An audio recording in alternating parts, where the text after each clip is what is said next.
University में study की। फिर इकोनॉमिक्स की पढ़ाई के लिए मैं 1977 में लंदन चला गया। मैंने वहां यूनिवर्सिटी ऑफ लंदन के department of the school of economics में पोस्ट ग्रेजुएट के लिए एडमिशन लिया, मगर 1918 में ही अपनी स्टडीज फिनिश किए बिना मैं वापस इंडिया आ गया था। मुझे बड़ौदा स्टेट की नौकरी करनी थी क्योंकि उन्होंने ही मेरी एजुकेशन का सारा खर्चा उठाया था। मुझे इंडिया आते ही बड़ौदा जाना पड़ा था, मगर मेरे बड़ौदा की सर्विस छोड़ने का मेरे प्रेजेंट पर्पस से कोई लेना देना है।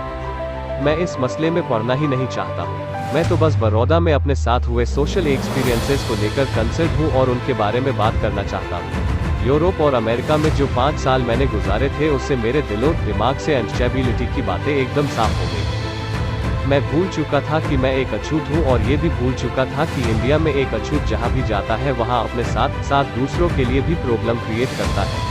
लेकिन मैं जैसे ही इंडिया लौटा, स्टेशन से बाहर कदम रखते ही मेरे दिमाग में कुछ सवाल घूमने लगे। मुझे कहाँ जाना है, कौन मुझे लेने आएगा। मैं बेहद मायूस हो गया था। मैं जानता था इस शहर में कई सारे हिंदू होटल्स हैं जिन्हें विशीज बोलते हैं, मगर वो लोग मुझे अंदर घुसने नहीं देंगे। एक ही तरीका था कि मैं झूठ बोलकर रूम बुक करा लूँ।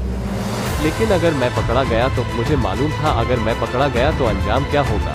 बड़ौदा में मेरे कुछ फ्रेंड्स भी रहते थे जो मेरे साथ अमेरिका में पढ़े थे।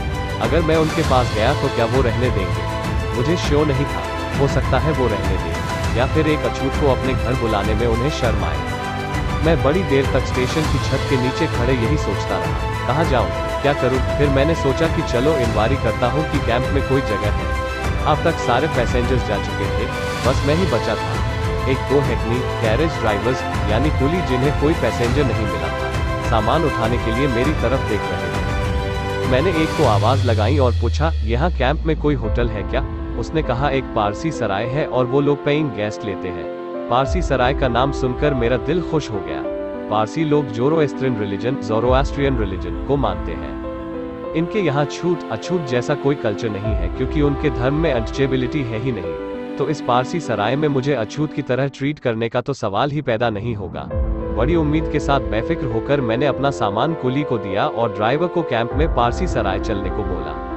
एक 2 स्टोरी बिल्डिंग में पारसी सराय थी। सराय का केयर टेकर एक बूढ़ा पारसी था जो अपनी फैमिली के साथ ग्राउंड फ्लोर पर रहता था। जो टूरिस्ट यहाँ रहने आते उनके खाने पीने की जिम्मेदारी केयर टेकर पर थी। बिल्डिंग के सामने हमारी गाड़ी आके रुकी तो पारसी केयर टेकर ने मुझे ऊपर जाने को बोला।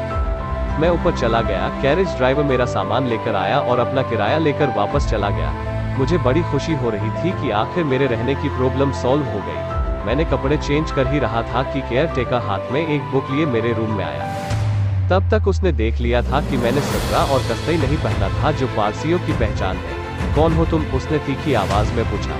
मुझे मालूम नहीं था कि पारसी सराय सिर्फ पारसी लोगों को रूम देती है। मैंने बोला मैं हिंदू हूँ।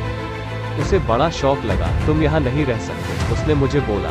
मुझे बेहद डिसअपॉइंटमेंट हुई। फिर से मेरे सामने वही सवाल खड़ा हो गया, जाऊँ तो जाऊँ कहाँ। खुद को कंट्रोल करते हुए मैंने उसे बोला, मैं हिंदू हूँ तो क्या हुआ, मुझे यहाँ रहने में कोई प्रॉब्लम नहीं है, तो आपको क्या प्रॉब्लम है। अरे तुम यहाँ कैसे रह सकते हो, मुझे रजिस्टर भी तो मेंटेन करना होता है। कौन यहाँ आता है कौन जाता है, उसकी बात में पॉइंट था। मुझे उसकी प्रॉब्लम समझ आ रही थी। मुझे एक आइडिया आया, रजिस्टर में लिखने के लिए मैं कोई पारसी नाम रख लेता हूँ। मैंने कहा वैसे भी मुझे कोई ऑब्जेक्ट नहीं है तो तुम्हें क्यों है, और मैं यहाँ रहने के पैसे भी तो दे रहा हूँ, इसमें तो तुम्हारा ही फायदा है। केयरटेकर मेरी बात से एग्री लग रहा था। वैसे भी काफी टाइम वहाँ कोई पेइंग गेस्ट नहीं आया था और उसे पैसे की भी जरूरत थी। लेकिन एक कंडीशन पर तुम यहाँ रह सकते हो, तुम रहने खाने का रोज का 1.5 रुपया देना होगा। वो बोला। मैंने झट से हाँ बोला और एक पारसी नाम से रूम बुक करवा दिया। रजिस्टर में मेरा नाम लिखकर वो नीचे चला गया। मैंने चैन की सांस ली। एक मुसीबत हल हुई। मैं खुश था, लेकिन खुशी मेरी किस्मत में कहाँ। मुझे क्या मालूम था मेरी खुशी कुछ पल की है। लेकिन इससे पहले कि मैं आपको अपने शॉर्ट स्टे का ट्रेजिक एंड सुनाऊं, मैं आपको बताता हूँ कि मैंने वहाँ कैसे टाइम स्पेंड किया। इस सराय के फर्स्ट फ्लोर में एक स्मॉल बेडरूम था जिसके साथ लगा हुआ एक छोटा सा बाथरूम था। बाकी एक बड़ा हॉल था। उस कमरे में दुनिया भर का कबाड़ रखा हुआ था, चारपाई, बेंचेस, टूटी हुई कुर्सियां वगैरह। इस कबाड़खाने के बीच मैं इकलौता पेइंग गेस्ट था। सुबह केयरटेकर मेरे लिए एक कप चाय लेकर आया। फिर 9:30 बजे वो मेरे लिए ब्रेकफास्ट लेकर आया। उसके बाद रात के 8:30 बजे वो मेरा डिनर लाया। वो सिर्फ चाय और खाना देने ही मेरे पास आता था। उसके अलावा वो कभी मेरे कमरे में रुकता तक नहीं था। मैं किसी तरह दिन काट रहा था। महाराज ऑफ बड़ौदा ने मुझे अकाउंटेंट जनरल के ऑफिस में प्रोबेशनर की नौकरी पर रखा था। मैं सुबह 10 बजे ऑफिस के लिए निकलता था और रात के 8 बजे तक लौटता था। मेरी कोशिश यही रहती थी कि ऑफिस के बाद दोस्तों के साथ जितनी देर हो टाइम स्पेंड कर सकूं। सराय में अकेले रात काटना बड़ा मुश्किल होता था, लेकिन करता क्या, कोई चारा भी तो नहीं था। सराय एकदम खाली थी। मैं बातचीत करता भी तो किससे, पूरा हाल अंधेरे में डूबा रहता था। केयर टेकर ने मेरे लिए एक छोटा हरिकेन लैंप रखा हुआ था जिसकी लाइट समझ लो ना के बराबर ही थी। ऐसा लग रहा था जैसे मैं कोई आदिमानव हूँ जो गुफा में रहता है और किसी दूसरे इंसान से बात करने को तरसता है, लेकिन कोई नहीं था जो मेरा सुख दुहक बांटता। अपना दिल बहलाने के लिए मैंने किताबों का सहारा लिया। मैं अब हर वक्त पढ़ता रहता था। किताबें पकड़ अकेलापन कुछ हद तक कम हुआ, मगर हाल में चमगादड़ों ने घर बना रखे थे जिनकी आवाज मुझे डिस्टर्ब करती थी। रात को जब वो अपने पंख फड़फड़ाते तो मुझे एक अजीब सी फीलिंग आती थी, जैसे कोई कब्रिस्तान है। कई बार मुझे खुद पे ही गुस्सा आता था कि मैं क्यों इस जगह में रहता हूँ। फिर मुझे ख्याल आता कि आखिर जो भी हो, मेरा दुहक, मेरी परेशानी सब अपनी जगह, मगर मेरे पास सर छुपाने को एक जगह तो है। एक तरह से मैं खुद को ही तसल्ली दे रहा था। एक दिन मेरा बाकी का सामान लेकर मेरी सिस्टर का बेटा जब बॉम्बे से मेरे पास आया तो उसे मेरी हालत पर रोना आ गया। वो जोरों से रो रहा था। मैंने उसे बड़ी मुश्किल से चुप कराया और तुरंत उसे वापस भेज दिया। मैं एक पारसी सराय में छुपकर नाम चेंज करके रहता हूँ। ये बात अगर किसी को पता चली तो मैं पकड़ा जाऊंगा। मुझे इस प्रॉब्लम का कोई परमानेंट सॉल्यूशन चाहिए था, इसलिए मैं स्टेट बंगलो लेने का जुगाड़ कर रहा था। मगर प्राइम मिनिस्टर ने मेरी रिक्वेस्ट पर ध्यान नहीं दिया। मेरे लिए ये एक अर्जेंट मामला था, उनके लिए नहीं। मेरी पेटिशन एक ऑफिसर से दूसरे ऑफिसर के पास चक्कर खा रही थी। मुझे फाइनल रिप्लाई मिलता उससे पहले ही वो मनहूस दिन आ गया। पारसी सराय में ये मेरा 11वां दिन था। सुबह ब्रेकफास्ट करके मैं ऑफिस जाने के लिए तैयार हुआ। मैं कुछ बुक्स लेकर निकल ही रहा था जिन्हें मुझे आज लाइब्रेरी में वापस करना था कि तभी मैंने सीढ़ियों पर कुछ लोगों की आवाज सुनी। मुझे लगा शायद सराय में रहने के लिए कुछ लोग बाहर से आए हैं। ये देखने के लिए कि कौन आया है, मैं रूम से बाहर झांकने लगा। मैंने देखा लंबे तगड़े पारसी लोगों का एक ग्रुप गुस्से में मेरे ही रूम की तरफ आ रहा था। उन सबके हाथ में स्टिक्स थी। उन्हें देखते ही मैं समझ गया कि ये कोई टूरिस्ट ग्रुप नहीं, और उन्होंने भी इस बात का प्रूफ तुरंत दे दिया। वो लोग मेरे रूम के बाहर लाइन में खड़े हो गए और मुझ पर सवालों की बौछार कर दी। कौन हो तुम? यहाँ क्यों आए हो? तुम्हारी हिम्मत कैसे हुई पारसी बनकर यहाँ रहने की? बदमाश कहीं के, तुमने पारसियों की जगह को अछूत कर दिया है। उनके सवाल बॉम्ब की तरह मेरे दिमाग में फट रहे थे, लेकिन मेरे पास कोई जवाब नहीं था। मैं चुपचाप खड़ा रहा। अब और झूठ बोलने का कोई फायदा नहीं था। मेरी पोल खुल चुकी थी। इनफैक्ट मेरा खुद को पारसी बोलना एक फ्रॉड है और मेरा फ्रॉड पकड़ा गया था। जो गेम मैं खेल रहा था उसमें कभी ना कभी तो पकड़ा जाता। तब ये पारसी शायद मेरी जान ही ले लेते, मगर मेरी चुप्पी और डर ने मुझे बचा लिया। तुम यहाँ से कब जा रहे हो? उनमें से एक ने पूछा। बड़ी मुश्किल से मुझे एक शेल्टर मिला था। मैं इसे किसी भी कीमत पर खोना नहीं चाहता था। अब मुझसे चुप नहीं रहा गया। मैंने उनसे कहा, मुझे कम से कम 1 हफ्ते की तो मोहलत दो। मैंने सोचा तब तक शायद मिनिस्टर मुझे स्टेट बंगलो दिलवा देंगे, लेकिन उन पारसी लोगों ने मेरी एक नहीं सुनी। मुझे अल्टीमेटम मिला कि शाम तक मैं अपना बोरिया बिस्तर समेट कर चलता बनूं, वरना अंजाम बहुत बुरा होगा।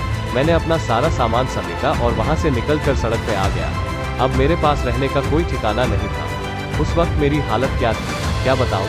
मैं फूट फूट कर रोया। मेरे दिल से सबके लिए बददुआएं निकल रही थी। मेरे सर से छत छीन ली गई। कहने को तो वो जगह किसी जेल की कोठरी से कम नहीं थी, लेकिन मेरे लिए उसकी क्या इम्पोर्टेंस थी ये सिर्फ मैं ही जानता हूँ। पारसियों के चले जाने के बाद मैं कुछ देर सोचता रहा कि अब क्या करूँ। मुझे पूरा यकीन था कि जल्दी मुझे स्टेट बंगलो मिल जाएगा और फिर सारी प्रॉब्लम दूर हो जाएगी। इसलिए घर की प्रॉब्लम एक टेम्पररी प्रॉब्लम थी। इस बारे में ज्यादा टेंशन क्या लेना, तब तक मैं किसी फ्रेंड के घर जा सकता हूँ। लेकिन बड़ौदा में मेरा कोई ऐसा फ्रेंड नहीं था जो मेरी तरह अनटचेबल हो। दूसरी जात वाले कुछ लोग मेरे फ्रेंड्स थे। एक हिंदू था और एक इंडियन क्रिश्चियन। पहले मैं अपने हिंदू फ्रेंड के घर गया। उसे मैंने सारी स्टोरी सुनाई। वो मेरा बेस्ट फ्रेंड था और दिल का बड़ा अच्छा था। मेरे साथ जो कुछ भी हुआ था उसे सुनकर दुख हुआ, मगर उसने एक बात बोली, तुम मेरे घर आ सकते हो मगर मेरे सारे नौकर भाग जाएंगे। मतलब कि उसने हिंट दे दिया कि कोई अछूत उसके घर नहीं आ सकता। मैंने भी उसे ज्यादा फोर्स नहीं किया। अपने क्रिश्चियन फ्रेंड के पास मैं जाना नहीं चाहता था।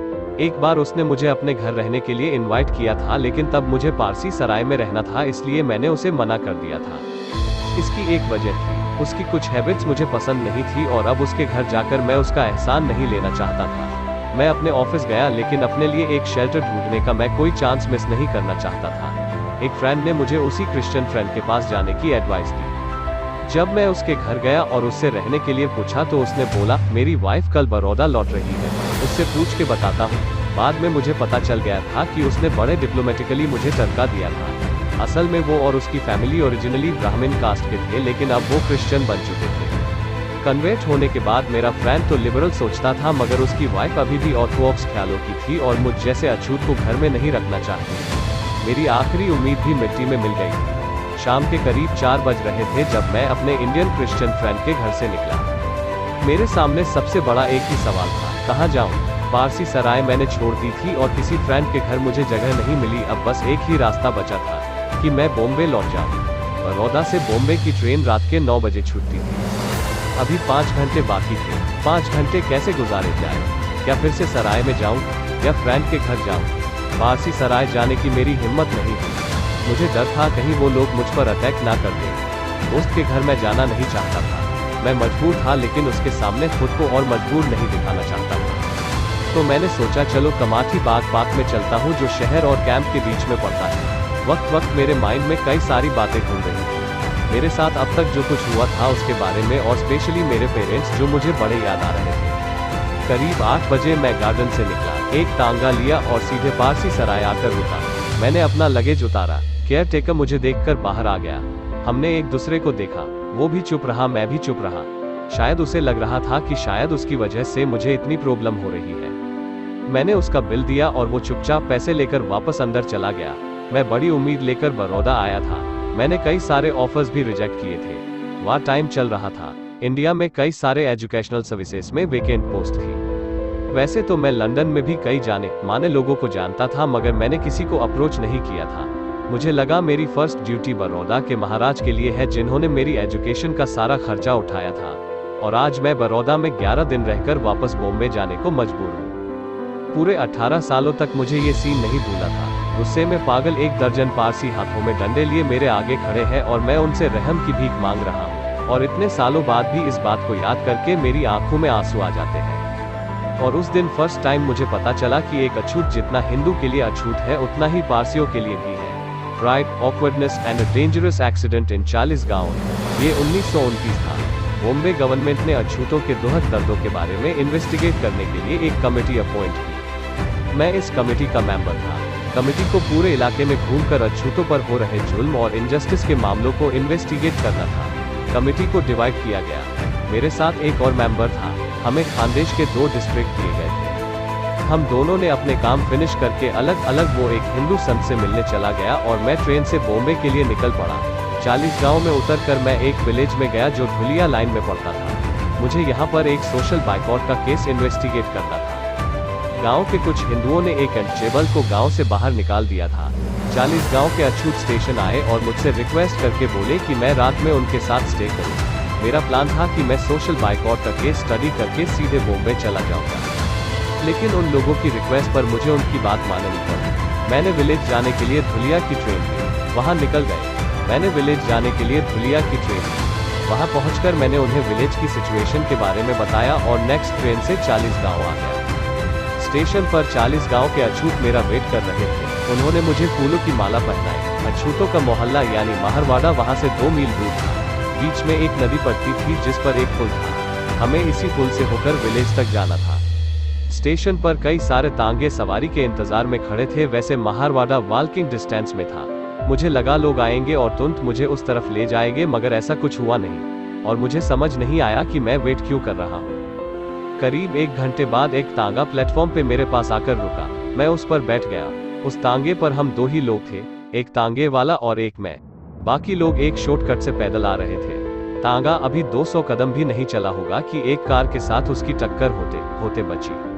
मुझे क्या पता था कि ड्राइवर इतना अनाड़ी होगा। वहां खड़ा एक पुलिसमैन जोर से चिल्लाया, तब जाकर कार वाले ब्रेक लगाए।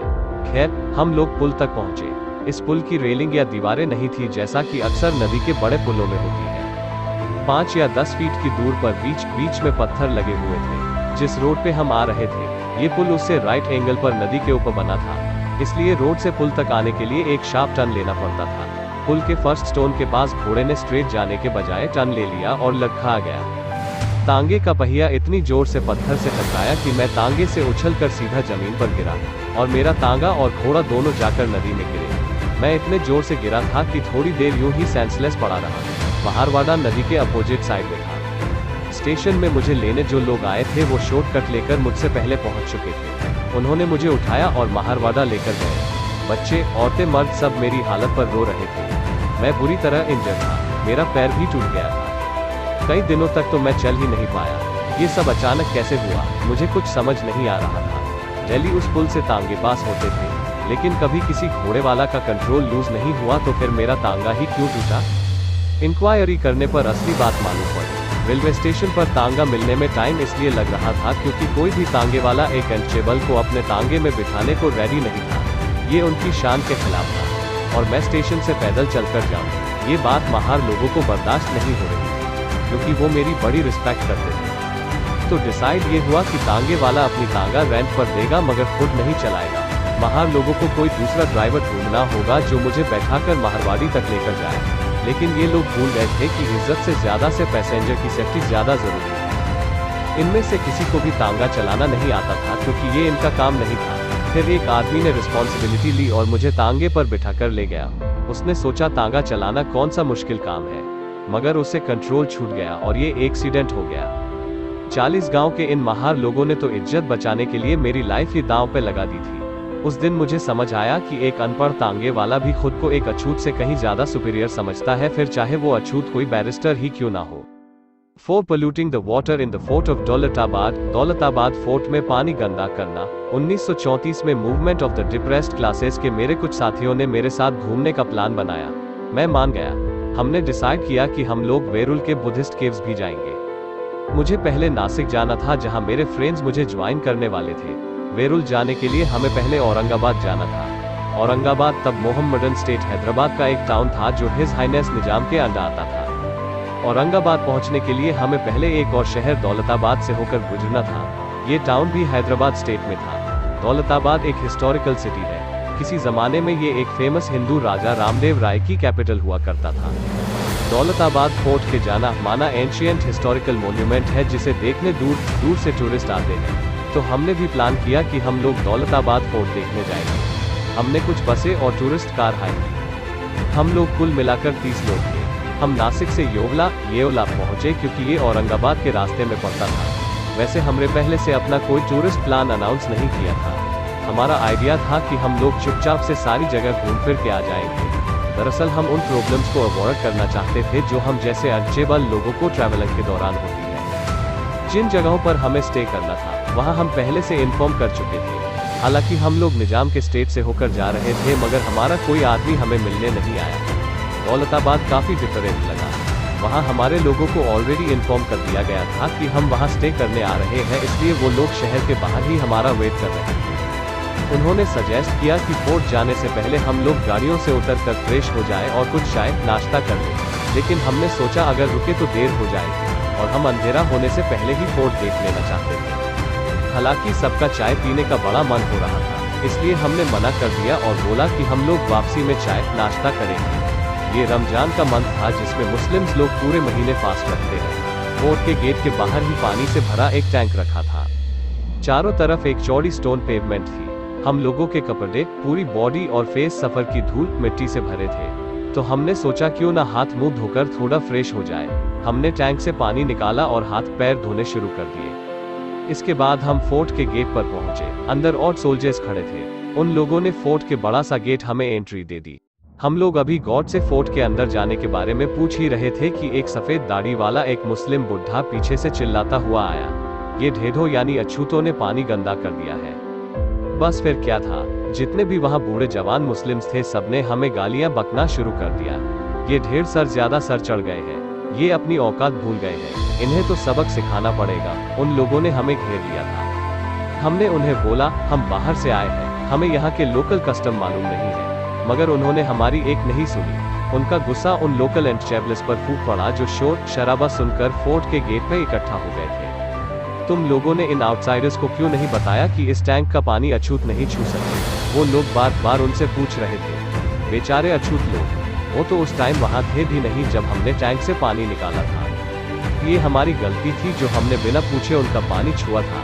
लोकल अछूतों ने प्रोटेस्ट किया कि हम क्या करें, हम तो इन्हें जानते तक नहीं। लेकिन वो मुस्लिम्स हमारी एक भी बात सुनने को तैयार नहीं थे। वो लगातार हमें और लोकल लोगों को उल्टा सीधा बोलते रहे, गंदी गंदी गालियां देते रहे। इतनी गंदी गालियां सुनकर किसी का भी खून खौलता। हम चुप रहे, रिप्लाई करते तो दंगा फसाद हो सकता था और लोग मरने मारने को तैयार हो जाते। हम किसी क्रिमिनल केस में नहीं पड़ना चाहते थे, वरना हमारा सारा प्लान चौपट हो जाता। एक यंग मुस्लिम बार बार बोले जा रहा था, हर किसी को अपने मजहब के हिसाब से चलना चाहिए। असल में वो कहना चाहता था कि अछूतों को पब्लिक टैंक से पानी नहीं लेना चाहिए। उसकी बात मुझे बड़ी बुरी लगी और मैंने गुस्से में उससे पूछा, क्या तुम्हारा मजहब तुम्हें यही सीखता है? अगर कोई मुस्लिम बन जाए तब क्या तुम उसे पानी छूने दोगे? मेरे तीखे सवालों का उन पर कुछ असर दिखा। उनके पास मेरी बात का कोई जवाब नहीं था। सब बुत बनकर खड़े थे। मैंने गार्ड से गुस्से में पूछा, अब हम अंदर जा सकते हैं या नहीं? बताओ, अगर नहीं जा सकते तो हम यहाँ से अभी निकलते हैं। गार्ड ने मेरा नाम पूछा। मैंने एक पेपर पर अपना नाम लिखकर दिया। वो अंदर सुपरिटेंडेंट के पास गया और थोड़ी देर में बाहर आया। हमें बोला गया कि आप फोर्ट देख सकते हो, मगर अंदर किसी भी जगह पानी को छूना मत। एक और सोल्जर हमारे साथ आया कि कहीं हम पानी गंदा ना कर दें। एक और लेसन मैंने सीखा कि हम लोग सिर्फ हिंदुओं के लिए ही अछूत नहीं है, बल्कि पारसियों और मुस्लिमों के लिए भी उतने ही अछूत है। A doctor refuses to give proper care and a young woman dies। एक और किस्सा मुझे याद आ रहा है। ये इंसिडेंट काठियावाड़ के एक विलेज की है, जहां एक अनटचेबल स्कूल टीचर था। उसने यंग इंडिया जर्नल में एक लेटर भेजा था जो कि हमारे बापू यानी गांधी जी चलाते थे। इस टीचर ने अपने लेटर में लिखा था कि कैसे एक हिंदू डॉक्टर ने डिलीवरी के वक्त उसकी वाइफ को प्रॉपर मेडिकल ट्रीटमेंट नहीं दिया, जिसके चलते उसकी वाइफ और न्यू बॉर्न बेबी की डेथ हो गई थी। ये लेटर कुछ इस तरह था, इस महीने की 5 तारीख को मेरी वाइफ को बच्चा पैदा हुआ था और 7 को मेरी वाइफ बीमार पड़ गई। उसे लूज मोशन हो रहे थे। उसकी कंडीशन काफी खराब थी। उसे ब्रीथिंग में प्रॉब्लम हो रही थी। उसकी पसलियों में भी काफी पेन था। मैं डॉक्टर को बुलाने गया, मगर उसने ये बोलकर इनकार कर दिया कि वो एक हरिजन के घर नहीं जाएगा और ना ही वो बच्चे को देखेगा। मैं फिर नगर सेठ और गरासिया दरबार गया और उनसे मदद की भीख मांगी। नगर सेठ ने इस शर्त के साथ कि मैं 2 रुपए फीस दूंगा, डॉक्टर को मेरे घर चलने के लिए मना किया। डॉक्टर मेरे घर आया, मगर इस शर्त पे कि वो मेरी वाइफ और बच्चे को हरिजन कॉलोनी के बाहर देखेगा। मैं अपनी बीवी और बच्चे को कॉलोनी के बाहर लेकर गया। डॉक्टर ने थर्मामीटर एक मुस्लिम को पकाया, उसने मुझे और मैंने अपनी वाइफ को। मेरी वाइफ ने थर्मोमीटर मुंह में रखने के बाद मुझे दिया, मैंने मुस्लिम को और मुस्लिम ने डॉक्टर को। ये शाम 8 बजे की बात थी। डॉक्टर ने थर्मोमीटर को लैंप की रोशनी में चेक किया और बोला पेशेंट को न्यूमोनिया हुआ है। फिर उसके बाद वो वापस चला गया और मेडिसिन भिजवा दी। मैं बाजार से कुछ लिनसीड लेकर आया और अपनी वाइफ को दिया। मेरे 2 रुपए देने के बावजूद डॉक्टर ने मेरी वाइफ को दोबारा चेक करने से मना कर दिया। रात भर मेरी वाइफ की कंडीशन खराब रही और आज दोपहर 2 बजे उसकी डेथ हो गई। स्कूल टीचर ने लेटर में अपना नाम नहीं लिखा था और ना ही डॉक्टर का नाम लिखा था। एक अनस्टेबल की गुहार थी, जिसे डर के मारे अपना असली नाम छुपा रहा था। मगर जो कुछ उसके साथ हुआ था एक कड़वी सच्चाई थी जिसे किसी भी कीमत पर झुठलाया नहीं जा सकता था। उस डॉक्टर ने जो भी किया इंसानियत के खिलाफ था। अगर वो छुआछूत जैसी सोशल एविल्स को सपोर्ट कर रहा है तो उसके पढ़े लिखे होने का फायदा ही क्या था? उसने एक बीमार औरत की क्रिटिकल कंडीशन देखते हुए भी उसे मरने के लिए छोड़ दिया था। उसने अपने मेडिकल प्रोफेशन के साथ गद्दारी की थी। कितने शर्म की बात है कि एक हिंदू को इंसानियत से गिरना मंजूर है, मगर एक अछूत को छूना नहीं। Ian Clark is abused and threatened until he gives up his job. ऐसा ही एक और इंसिडेंट है। ये 6 मार्च 1938 की बात थी। दादर, बॉम्बे में कसारवाड़ी वूलन मिल्स के पीछे भंगियों की एक मीटिंग थी जिसके चेयरमैन थे मिस्टर इंदुलाल यानिक। इस मीटिंग में एक भंगी लड़के ने अपना एस्पिरिएश कुछ ऐसे शेयर किया। मैंने 1933 में वर्नाक्यूलर फाइनल एग्जाम पास किया। मैं 4th क्लास तक इंग्लिश पढ़ा हूँ। मैंने बॉम्बे म्यूनिसिपैलिटी के स्कूल कमेटी में टीचर की जॉब के लिए अप्लाई किया था, मगर मुझे जॉब नहीं मिली क्योंकि कोई वैकेंसी ही नहीं थी। फिर मैंने अहमदाबाद में तलाती यानी विलेज पटवारी में बैकवर्ड क्लास ऑफिसर के लिए अप्लाई किया। मुझे वो जॉब मिल गई। मुझे 19 फरवरी 1936 में तलाती अपॉइंट किया गया था। खेड़ा डिस्ट्रिक्ट के बोरसाद तालुका के मामलतदार ऑफिस में मेरी ड्यूटी थी। वैसे तो मेरा परिवार ओरिजिनली गुजरात से ही बिलोंग करता है, मगर गुजरात जाने का ये मेरा पहला मौका था। मुझे नहीं मालूम था कि गवर्नमेंट ऑफिस में भी लोग छुआछूत मानते होंगे। मैंने पहले ही अपनी एप्लीकेशन फॉर्म में मेंशन कर दिया था कि मैं एक हरिजन हूँ, तो मुझे लगा कि मेरे ऑफिस वालों को ये बात पहले से मालूम है। मगर वहाँ जाकर मैं हैरान रह गया। जब मैं मामलतदार ऑफिस में चार्ज लेने गया तो वहाँ के क्लर्क का बिहेव कुछ अजीब था। उसने मुझसे पूछा, कौन हो तुम? मैंने कहा, सर मैं एक हरिजन हूँ, दूर हटो, एक कोने के जाकर खड़े हो जाओ। तुम्हारी हिम्मत कैसे हुई मेरे नजदीक आने की? शुक्र करो तुम ऑफिस में हो, अगर बाहर मेरे इतने पास आने की जरूरत करते तो मैं लातों से तुम्हारा मुंह तोड़ देता। बड़ा आया यहाँ नौकरी करने वाला। उसके बाद उसने मुझसे बोला, अपने सारे डॉक्यूमेंट्स नीचे रखो जमीन पर। मैंने कागज जमीन पर रखे, उसने उठाए और चेक किए। बोरसाद के मामलतदार के ऑफिस में काम करते हुए मुझे पानी तक मुश्किल से नसीब होता था। ऑफिस के बरामदे में पानी के भरे कैन रखे होते थे। पानी पिलाने के लिए एक आदमी भी रखा हुआ था। उसकी ड्यूटी थी सबको पानी पिलाने की। उसकी एब्सेंस में सारे लोग खुद ही पानी निकाल कर पीते थे, मगर मैं उन वाटर कैन को छू भी नहीं सकता था। मेरे छूने से पानी गंदा हो जाता, इसलिए मैं पानी पिलाने वाले मेहरबानी पे जिंदा था। मेरे लिए एक छोटा जंग लगा गिलास रखा हुआ था। इस गिलास को ना तो कोई टच करता था और ना ही धोता था। वाटरमैन मुझे इसी गिलास में ऊपर से पानी डालकर देता था। वाटरमैन नहीं है तो मुझे प्यास बर्दाश्त करनी पड़ती थी, और ये पानी वाला भी कोई कम नहीं था। जैसे ही देखता कि मैं पानी लेने आ रहा हूँ तो वो वहाँ से खिसक जाता था। कई बार तो ऐसा हुआ है कि मुझे पूरे दिन पानी नहीं मिला। यही परेशानी मुझे रेंट पे कमरा लेते वक्त भी आती है। बोरसाद में मेरा कोई नहीं है और कोई हिंदू मुझे मकान रेंट पे देने को तैयार नहीं होता। यहाँ के अनटचेबल लोग भी मुझे कमरा नहीं देते क्योंकि उन्हें डर है कि अपर कास्ट हिंदू नाराज हो जाएंगे। दरअसल ये अपर कास्ट के लोग बर्दाश्त नहीं कर सकते कि एक अछूत क्लर्क की जॉब कर रहा है। इससे भी बका परेशानी खाने पीने की है। ऐसा कोई इंसान नहीं, कोई जगह नहीं जहाँ से मुझे खाना मिल सके। मैं सुबह शाम भाजा खरीदता हूँ और गाँव के बाहर जाकर अकेले में खाता हूँ। रात को मैं मामलतदार ऑफिस के बरामदे में सो जाता हूँ। इस तरह से मैंने 4 दिन काट लिए, मगर जब और बर्दाश्त नहीं हुआ तो मैं अपने पुश्तैनी गांव जेंत्रल चला गया। ये बोरसाद से 6 मील दूर है। मुझे करीब 1.5 महीना हो गया है। रोज मैं 11 मील चलकर ऑफिस आता हूँ। उसके बाद मामलतदार ने काम सीखने के लिए एक तलाती मेरे पास भेजा। ये तालाती 3 गांवों का इंचार्ज था, जेंत्रल, खापोर और सैकपुर। जेंत्राल उसका हेडक्वार्टर है। इस तलाती के साथ मैं 2 महीने जेंत्रल में रहा। इस दौरान उसने मुझे कुछ भी नहीं सिखाया और न ही मैं एक बार भी उसके विलेज ऑफिस गया। गांव का सरपंच तो और भी खतरनाक है। उसने एक बार मुझे धमकी दी थी, तुम्हारे लोग, तुम्हारे बाप भाई इस गांव के स्वीपर है जो विलेज ऑफिस में झाड़ू मारते हैं और तुम यहाँ ऑफिस में हमारी बराबरी में बैठना चाहते हो? अपना भला चाहते हो तो ये जॉब छोड़ दो। एक दिन तालाती ने मुझे गांव की पॉपुलेशन टेबल बनाने के लिए सैकपुर बुलाया। मैं जेंत्रल से सैकपुर गया। मैंने देखा गांव का सरपंच और तालाती विलेज ऑफिस में बैठे कुछ काम कर रहे थे। मैं अंदर गया और ऑफिस के दरवाजे के पास जाकर खड़ा हो गया। मैंने उन्हें गुड मॉर्निंग बोला, लेकिन उन्होंने मेरी बात का जवाब नहीं दिया। करीब 15 मिनट मैं बाहर ही खड़ा रहा। इतनी दूर से चलकर आने की वजह से मैं वैसे ही थका हुआ था, ऊपर से वो लोग मुझे इग्नोर कर रहे थे। वहीं पास में पड़ी एक चेयर लेकर मैं बैठ गया। सरपंच और तालाती ने मुझे देखा और चुपचाप बिना कुछ बोले ऑफिस से बाहर चले गए। थोड़ी देर बाद ही कई लोगों की भीड़ ने मुझे घेर लिया था, और इस भीड़ का लीडर था विलेज लाइब्रेरी का लाइब्रेरियन। मैं समझ नहीं पा रहा था कि उसके जैसे पढ़े लिखे इंसान ने भला इतने लोगों की भीड़ क्यों बुलाई है। बाद में पता चला कि चेयर उसकी थी जिस पर मैं बैठा हुआ था। उसने मुझे कितनी बुरी बुरी गालियां दी, क्या बताऊं। विलेज सर्वेंट रवानिया की तरफ देखकर वो बोला, किसने इस भंगी के पिल्लाई को चेयर में बैठने की इजाजत दी? रवानिया ने मुझे उठाया और चेयर ले ली। मैं जमीन पर बैठ गया। गांव वालों ने मुझे घेर रखा था। कोई मुझे गालियां बक रहा था तो कोई धमकी दे रहा था कि वो दरांती से काटकर मेरे टुकड़े टुकड़े कर देंगे। मैं उन लोगों बोला रहा था, मुझे माफी दे दो, मुझे छोड़ दो, मगर किसी पर कोई असर नहीं हुआ। मेरी जान खतरे में थी और बचने का कोई तरीका नजर नहीं आ रहा था। फिर मुझे एक आइडिया आया। मुझे इस बारे में मामलतदार को लिखना चाहिए कि अगर मैं इन लोगों के हाथों मारा जाऊं तो मेरा क्रियाक्रम कैसे करना है। इंसिडेंटली मैं ये सोचकर थोड़ा रिलैक्स हुआ कि कहीं इन्हें पता चल गया कि मैं इनकी शिकायत मामलतदार से करूंगा तो शायद ये लोग पीछे हट जाए। मैंने रवानिया को बोला, मुझे एक पेपर दो। उसने लाकर दिया।